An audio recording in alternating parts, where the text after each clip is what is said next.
है मतलब इधर धर्माचार्य बैठे हो, शास्त्र का ज्ञान लेके बैठे हैं, इधर साइंस और आध्यात्म दोनों है। तो ये क्योंकि महाकुंभ है, इसका प्रयोजन क्या है, इसी प्रयोजन पे हम बातचीत कर रहे हैं। वो ज्ञान निकल के आ रहा है अलग अलग टाइप का। लक्ष्मी जी निकल के आई, फिर लास्ट में बहुत सारी चीज़ें, मदिरा निकल के आई।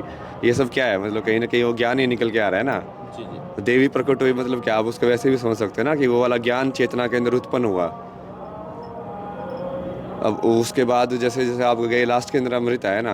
अमृत आने से क्या होता है, देवता फिर से उनको ऊर्जा मिलती है। मतलब यदि तुमको यहाँ से अब युग परिवर्तन करना है, तो वो क्या होगा, वो उसी वजह से जो मंथन हो रहा है उसकी वजह हिसाब से ही होगा ना वो, कि जो सच निकलेगा। वो देवता किसको बोला गया है, जो पॉजिटिव एनर्जी है। असुर उसको बोला गया है ना, जो नेगेटिव एनर्जी है।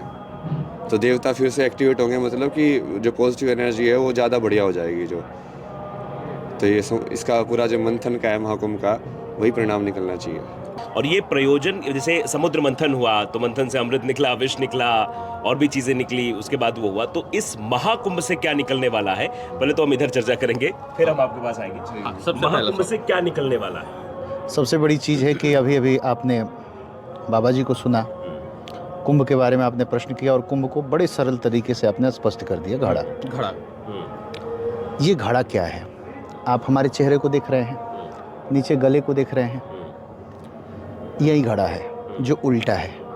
उस घड़े का मुंह ये है और बुद्धि ही उसका तल है, जहाँ अमृतत्व छुपा हुआ है। ये कब निकलेगा? जब सकारात्मक और नकारात्मक दोनों प्रवृत्तियों के बीच में एक मंथन होगा, पूर्व पक्ष और उत्तर पक्ष का जब मिलन होगा, वो स्थिति ब्रह्म की होती है। जो विरोधाभास के बीच होती है चीज़ें, वह पहले विष होती है। आप किसी भी अच्छे काम को करने के लिए जाएंगे तो आपको गालियाँ पड़ेगी, अरे चैनल वाला आ गए, सब ये करने वाले, वो करने वाले, तमाम तरह की बातें। जब उस विष को आप पी जाएंगे ना, तब आपके जीवन में अमृत आएगा। इसको समझिए, कौन क्या कह रहा है उससे नहीं मतलब है, इसके मूल बिंदु पे जाएं। ये हमसे जुड़ा हुआ कैसे है? तो ये आप स्पष्ट हो गया कैसे जुड़ा हुआ है। अमृत कहाँ है? ये अमृत है, इसको सही करिए, इसमें विष मत डालिए, इसको अमृत बनाइए। कर्क रेखा कहाँ से गुजरती है? इलाहाबाद के नैनी से गुजरती है। सही बात है। गंगा, यमुना और सरस्वती, यह त्रिवेणी है। बेड़ी मतलब चोटी। चोटी जब बनाई जाती है तो 3 भाग में किया जाता है, केस को, और गूथा जाता है तो दिखाई 2 ही देता है। यहाँ पे नदियाँ कितनी हैं? नदियाँ हैं 3, लेकिन दिखाई कितनी देती हैं? बेड़ी के जैसे 2, इसीलिए त्रिवेणी है। इसको भी समझिए।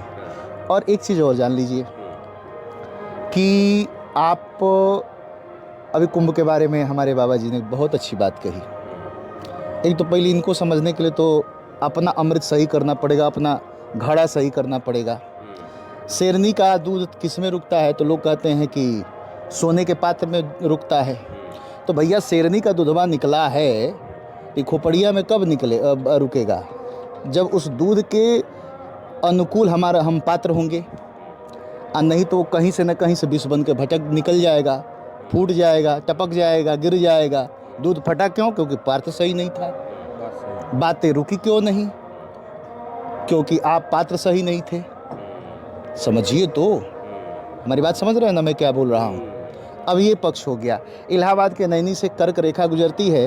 भारत का स्टैंडर्ड टाइम यहीं से लिया गया है, स्टैंडर्ड टाइम यहीं से लिया गया है। और कुंभ राशि पे जब बृहस्पति आ जाते हैं 12 वर्ष पे, मकर राशि के जब सूर्य हो जाते हैं, तो इन दोनों की एक दिव्य किरणें मिल करके इसको गज केसरी योग कहते हैं। एक प्रकार से गज और केसरी। और कर्क राशि, जो कर्क, चंद्रमा मनसो जात चक्षो हो सूर्य हो जाए, तो चंद्रमा मनस है। कर्क का अधिष्ठात्री देवता कौन है? कर्क राशि का मालिक तो कहा चंद्रमा है। चंद्रमा, सूर्य और गुरु, इन तीनों का जब समन्वय होता है तो वो अमृतत्व आकाश से टपकता है 1 महीने तक।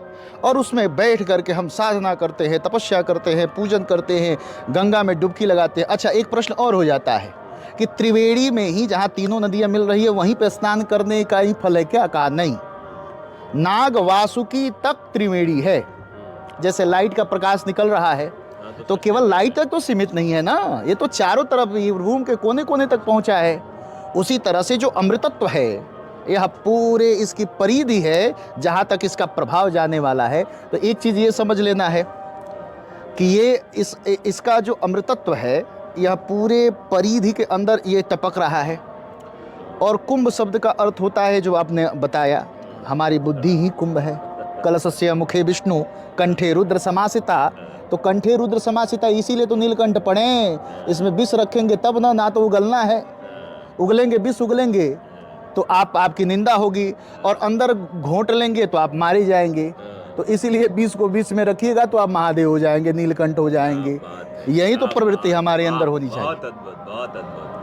अच्छा, नहीं, इसी चीज को मैं थोड़ा विज्ञान समझना चाहता हूँ। इन्होंने अमृत बताया और कर्क रेखा, मकर रेखा, सारी चीजें बताई, उनका वो भी बताया। आपके हिसाब से, विज्ञान के हिसाब से कैसे लगता है, विज्ञान के हिसाब से कुंभ क्या है? नहीं, विज्ञान ही तो बताया ना उन्होंने जो बताया वो विज्ञान ही बताया कि वो वैसे जब वो अरेंज हो जाते हैं अलग अलग एस्ट्रोलॉजिकल कंडीशन, एक पर्टिकुलर फॉर्मेशन में, तो एनर्जी जो है वो अमृत जैसी हो जाती है, समझे। और वो चूँकि वो पर्टिकुलर जगह के हिसाब से होगा ना, वो कि अब जैसे यहाँ पे 3 रिवर्स की एनर्जी भी मीट कर रही है। जैसे सदगुरु उसको बहुत बढ़िया से बताते हैं ना, जैसे वाटर में वैसे तो एनर्जी होती है, बट जब वो वोर्टेक्स में आता है तो उसकी एनर्जी और अलग टाइप की हो जाती है। तो यहाँ से 3 अलग अलग जगह पे आके एक काइंड ऑफ एक अलग टाइप का वोर्टेक्स बन रहा है ना वो, तो वो जगह के हिसाब से भी है। और फिर वो एस्ट्रोलॉजिकली चूँकि वो जनरली भी वो ऐसी कॉम्बिनेशन है कि वो पॉजिटिव एनर्जी के लिए बढ़िया है।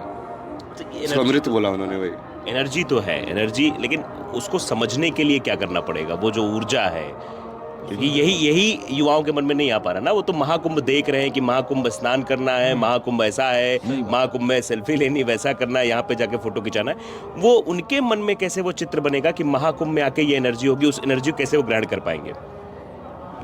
सबसे पहले तो उसको जानो ना, सबसे पहले तो तुमको थोड़ा बहुत उसके बारे में लोगों से बात करके उसका ज्ञान डेवलप करो।